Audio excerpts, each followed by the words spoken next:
ॐ नमः भगवते वासुदेवाय। ॐ नमः भगवते वासुदेवाय। ॐ नमः भगवते वासुदेवाय। श्रीमद्भागवत गीता यथायथ नवम अध्याय राजगुज्य योग श्लोक 31।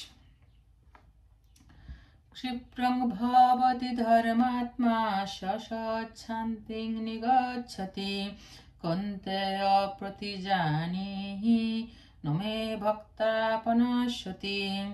क्षिप्रम् अति शीघ्र भवति धर्मात्मा धार्मिक सशत नित्य शांति निगच्छति प्राप्त कौन्तेय हे कुंती पुत्र प्रतिजानी ही घोषणा कर ना मैं आमार भक्त पनश्यति विनाश प्राप्त हन।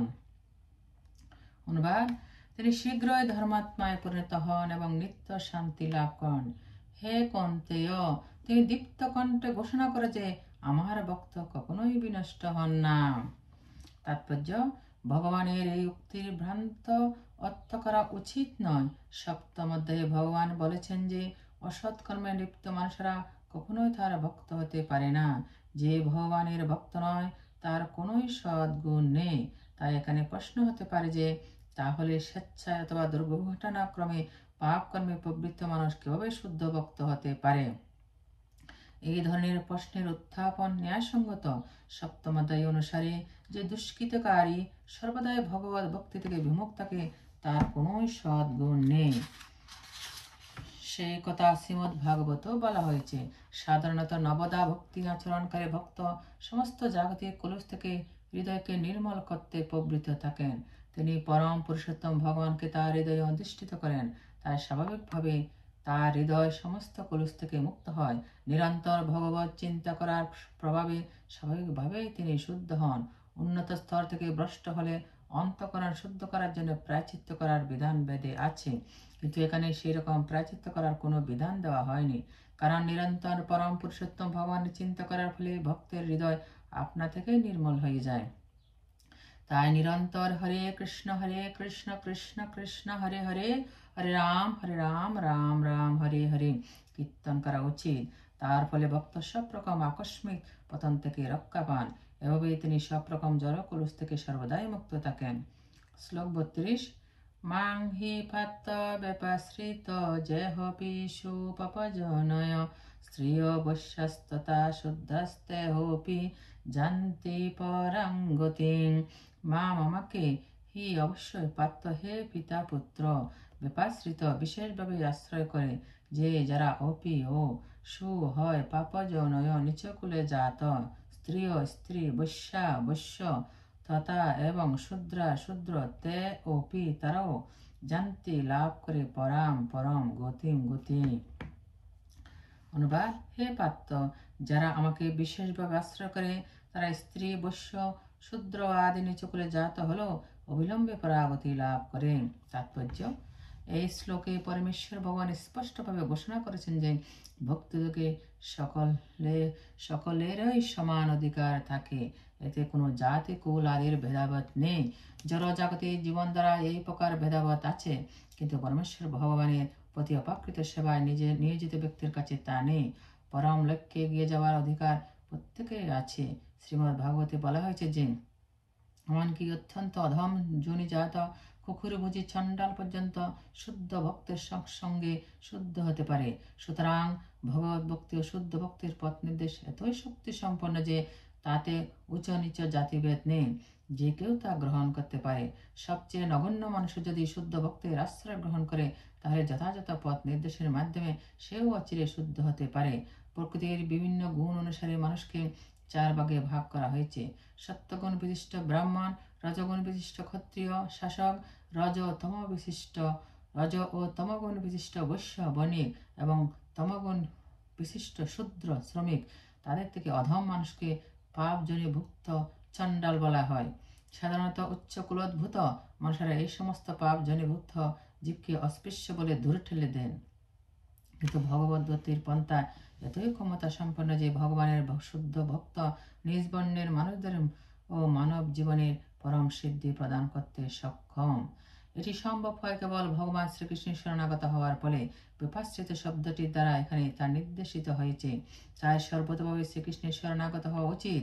যিনি তা করেন তিনি মহাজ্ঞানী এবং জগতের চেয়ে অধিক গৌরবান্বিত হন। শ্লোক 33। কিং পুণ্য ব্রাহ্মণা পূর্ণা ভক্তা রাজস্বয়স্তথা নিত্যম সুখং লোকম ইমং প্রাপ্য ভজস্ব মাম। কিম কি পুনরায় ব্রাহ্মণেরা পুণ্যবান ভক্তা ভক্তেরা রাজস্বীরা তথা ও অনিত্য অসুখম দুঃখময় লোক ইমম প্রাপ্য লাভ করে ভজস্ব ভজনা কর মাম আমাকে। অনুবাদ: পুণ্যবান ব্রাহ্মণ ভক্ত রাজস্বীদের আর কি কথা, তারা আমাকে আশ্রয় করলে নিশ্চয় পরাগতি লাভ করবেন। অতএব তুমি অনিত্য দুঃখময় মত্তলোক লাভ করে আমাকে ভজনা করো। তাৎপর্য: এই জগতে বিভিন্ন শ্রেণীর মানুষ আছে, কিন্তু শেষ পর্যন্ত এই জগৎ কারোর জন্যই সুখদায়ক নয়। এখানে স্পষ্টভাবে বলা হয়েছে অনিত্যম সুখং লোকম, এই জগৎ অনিত্য ও দুঃখময় এবং কোনো সুস্থ মস্তিষ্ক সম্পন্ন ভদ্রলোকের বসবাসের উপযুক্ত জায়গা এটি নয়। পরম পুরুষোত্তম ভগবান এই জগৎকে অনিত্য ও দুঃখময় বলে বর্ণনা করেছেন।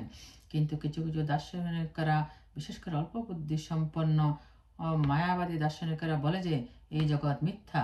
কিন্তু ভগবদ্গীতা থেকে আমরা জানতে পারি যে এই জগৎ মিথ্যা নয়, তবে এই জগৎ হচ্ছে অনিত্য। অনিত্য মিথ্যার মধ্যে পার্থক্য আছে। এই জগৎ অনিত্য, কিন্তু আর একটি জগৎ আছে যা নিত্য শাশ্বত। এই জগৎ দুঃখময়, কিন্তু আর একটি জগৎ আছে যা নিত্য ও আনন্দময়। অর্জুন রাজস্ব কুলে জন্মগ্রহণ করেছিলেন, তাকেও ভগবান বলেছেন আমাকে ভক্তি করো এবং শীঘ্রই ভগবত ধামে ফিরে এসো। এই দুঃখময় অনিত্য জগতে কারো পরে থাকা উচিত নয়। সকলের কর্তব্য হচ্ছে পরম পুরুষোত্তম ভগবানের প্রতি আসক্ত হয়ে তার কাছে ফিরে গিয়ে শাশ্বত সুখ লাভ করা। ভগবত ভক্তি হচ্ছে সকল শ্রেণীর মানুষের সব রকম দুঃখ দূর করার একমাত্র উপায়। তাই প্রত্যেক মানুষের কর্তব্য হচ্ছে কৃষ্ণ ভাবনামৃত গ্রহণ করে তার জীবন সার্থক করে তোলা। শ্লোক 34। মন্মনা মম ভক্ত মজ্জাজি মাং নমস্কুরু মামে বশ্যসি যুক্তেব্যম আত্মানং মৎপরায়ণ। মন্মনা মদগত চিত্ত ভব হ মত আমার ভক্ত মত আমার জাজি পূজা পরায়ণ মাম আমাকে নমস্কুরু নমস্কার কর মাম আমাকে এব সম্পূর্ণরূপে এশ্বসি প্রাপ্ত হবে যুক্তব্যম এভাবে অবিনিবিষ্ট হয়ে আত্মানাম তোমার আত্মা মৎপরায়ণ হয়ে। অনুবাদ: তোমার মনকে আমার ভাবনায় নিযুক্ত করো, আমার ভক্ত হও, আমাকে প্রণাম করো এবং আমার পূজা করো। এভাবে মৎপরায়ণ হয়ে সম্পূর্ণরূপে আমাকে অভিনিবিষ্ট হলে নিঃসন্দেহে তুমি আমাকে লাভ করবে। তাৎপর্য: এই শ্লোকটিতে স্পষ্টভাবে বলা হয়েছে যে কৃষ্ণ ভাবনার অমৃত হচ্ছে দূষিত জগতের বন্ধন থেকে মুক্তি লাভ করার একমাত্র উপায়। যদিও এখানে স্পষ্টভাবে বলা হয়েছে যে সমস্ত ভক্তযোগের একমাত্র লক্ষ্য হচ্ছে পুরুষোত্তম ভগবান শ্রীকৃষ্ণ, কিন্তু দুর্ভাগ্যবশত অসাধু ব্যাখ্যাকাররা এই অতি স্পষ্ট তথ্যকে বিকৃত করে পাঠকের চিত্ত কৃষ্ণ বিমুখ করে তোলে এবং তাকে কুপথে পরিচালিত করে। এই ধরনের ব্যাখ্যাকাররা জানে না যে শ্রীকৃষ্ণের মন এবং স্বয়ং শ্রীকৃষ্ণের মধ্যে কোনো ভেদ নেই। শ্রীকৃষ্ণ সাধারণ মানুষ নন, তিনি হচ্ছেন পরম তত্ত্ব। তার দেহ, তার মন ও তিনি স্বয়ং অদ্বয় পরম তত্ত্ব। শ্রী চৈতন্য চরিতামৃতের আদিল্লা পঞ্চম অধ্যায়ে 41 থেকে 48 সংখ্যক শ্লোকের অনুভাষ্যশীল ভক্তি সিদ্ধান্ত সরস্বতী ঠাকুর কুর্ম পুরাণ থেকে একটি শ্লোকের উল্লেখ করে বলেছেন, দেহ দেহি বিবেদোহয়ং নেশ্বরে বিদ্যতে কচ্ছিৎ, অর্থাৎ পরমেশ্বর শ্রীকৃষ্ণ তার দেহে কোনো ভেদ নেই। কিন্তু যেহেতু তথাকথিত ব্যাখ্যাকাররা কৃষ্ণ তত্ত্ব সম্পর্কে সম্পূর্ণ অজ্ঞ, তাই তারা তাদের ব্যাখ্যা ও বাক চাতুর্যের দ্বারা শ্রীকৃষ্ণকে আড়াল করে রেখে বলে যে শ্রীকৃষ্ণের যথার্থ স্বরূপ তার দেহ ও মন থেকে ভিন্ন। যদিও এই ধরনের মন্তব্য কৃষ্ণ তত্ত্ব বিজ্ঞান সম্বন্ধে সম্পূর্ণ অজ্ঞতার পরিচয়, কিন্তু কিছু মানুষ জনসাধারণকে এভাবে বিপদগামী করে নিজেদের স্বার্থ সিদ্ধি করে। কিছু আসরিক ভাবাপন্ন মানুষও শ্রীকৃষ্ণকে চিন্তা করে, কিন্তু তাদের চিন্তা শ্রীকৃষ্ণের মাতুল কংসের মতোই বিদ্বেষপূর্ণ। সেও শ্রীকৃষ্ণের চিন্তা সদা সর্বদা তন্ময় থাকত, কিন্তু সে শ্রীকৃষ্ণকে শত্রুরূপে চিন্তা করত। তার সবসময় উদ্বেগ হতো যে কখন শ্রীকৃষ্ণ তাকে হত্যা করতে আসবেন। এই ধরনের চিন্তার ফলে কোনো লাভ হয় না। শ্রীকৃষ্ণের চিন্তা করা উচিত প্রেম ভক্তি সহকারে, তাকেই বলা হয় ভক্তিযোগ। প্রত্যেকের নিরন্তর কৃষ্ণ বিজ্ঞান অনুশীলন করার চেষ্টা করা উচিত। সেই অনুকূল অনুশীলন কি? সদ্গুরুর আশ্রয়ে শিক্ষা গ্রহণ করাই হচ্ছে কৃষ্ণতত্ত্বের অনুকূল অনুশীলন। শ্রীকৃষ্ণ হচ্ছেন পরম পুরুষোত্তম ভগবান, এবং আমরা ইতিপূর্বে কয়েকবার বিশ্লেষণ করেছি যে তার শ্রী বিগ্রহ জড় নয়, কিন্তু তা সচ্চিদানন্দময়। এই ধরনের কৃষ্ণ কথা মানুষকে ভক্ত হতে সহায়তা করে। তা না করে যদি কোনো অবাঞ্ছিত ব্যক্তির কাছে কৃষ্ণ তত্ত্ব জানবার চেষ্টা করা হয়, তাহলে সমস্ত প্রচেষ্টায় ব্যর্থ হয়। তাই ভগবান শ্রীকৃষ্ণের নিত্য আদ্যরূপে চিত্ত অভিনিবিষ্ট করে হৃদয়ে সুদৃঢ় বিশ্বাস সহকারে তাকে পরমেশ্বর ভগবান বলে জেনে তার পূজায় তৎপর হওয়া উচিত। ভারতবর্ষে শ্রীকৃষ্ণকে পূজা করার জন্য হাজার হাজার মন্দির আছে, এবং সেখানে ভক্তিযোগ অনুশীলন করা হয়। এই ভক্তিযোগের একটি অঙ্গ হচ্ছে শ্রীকৃষ্ণকে প্রণাম করা। ভগবানের শ্রীবিগ্রহের সামনে দণ্ডবত প্রণাম করা উচিত, এবং কায় মনোবাক্যে সর্বতভাবে কৃষ্ণোন্মুখ হতে হয়। তার ফলে শ্রীকৃষ্ণ অবিচলিত নিষ্ঠার উদয় হয় এবং কৃষ্ণলোক প্রাপ্ত হওয়া যায়। অসাধু ব্যাখ্যাকারদের বাক চাতুর্যে কারো পথভ্রষ্ট হওয়া উচিত নয়। শ্রীকৃষ্ণের কথা শ্রবণ, কীর্তন আদি নবদা ভক্তির অনুশীলনে প্রত্যেকের নিষ্ঠপরায়ণ হওয়া উচিত।